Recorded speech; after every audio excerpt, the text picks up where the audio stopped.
નમસ્કાર મિત્રો, આજે આપણે વાત કરવી છે કાર્ગિલ કંપનીના ટ્રાન્ઝેક્શન મિક્સ વિશે। ટ્રાન્ઝેક્શન મિક્સ એ પશુને કયા સમયે આપવાનું થતું હોય છે? તો ગાભણના છેલ્લે મહિને આપવામાં આવતું હોય છે। ગાય હોય તો એને 9મા મહિને આપવામાં આવે છે અને ભેંસ હોય તો એને 10મા મહિને આપવાનું હોય છે।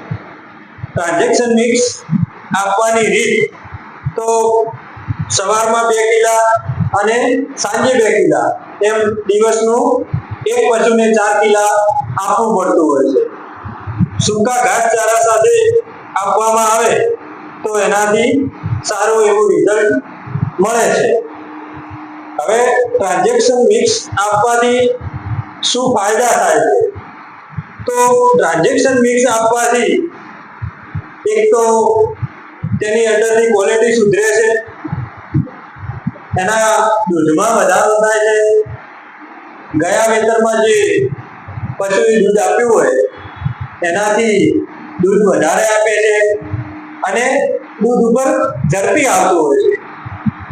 બીજો ફાયદો એ થાય છે કે ટ્રાન્ઝેક્શન મિક્સ આપવાથી ગાયની બોડી એની શાઇનિંગમાં સુધારો થાય છે તથા જે બેક્ટેરિયાના પ્રશ્નો થતા હોય છે એ બેક્ટેરિયાના પ્રશ્નો બિલકુલ થતા નથી। એના પછી બીજો ફાયદો એ થાય છે કે પશુ દૂધ આપતું હોય છે પરંતુ ગાભણ થયા પછી 2-3 મહિના પછી દૂધમાં કાપ આવતો હોય છે તો એ લગભગ 6-7મા મહિના સુધી એનું દૂધની માત્રા જાળવી રાખે છે। એના પછી વિહાણ પછી પશુ પૂળા રોગ થતો હોય છે, ઠંડુ પડી જતું હોય છે તો એ બિલકુલ થતું નથી, એની બીમારી સામે રક્ષણ આપે છે।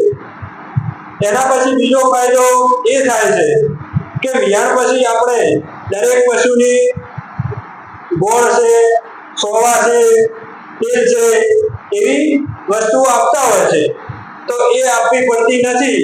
એ ટ્રાન્ઝેક્શન મિક્સ આપેલું હોય તો એની જે દૂધની માત્રા છે એ જાળવી રાખે છે અને લાંબા સમય સુધી જાળવે છે।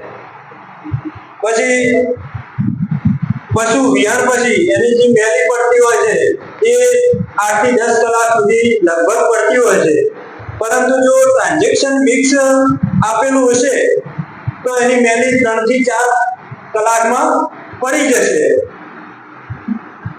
એના પછી બીજો ફાયદો એ થાય છે કે પશુના જે ગર્ભાશયનો વિકાસ થતો હોય છે એ સારો એવો વિકાસ થાય છે, એટલે એના લીધે રિપેર થવાનો પણ પ્રશ્ન નથી રહેતો, ગરમીમાં ઝડપી આવતું હોય છે એટલે એ પણ ફાયદો થાય છે।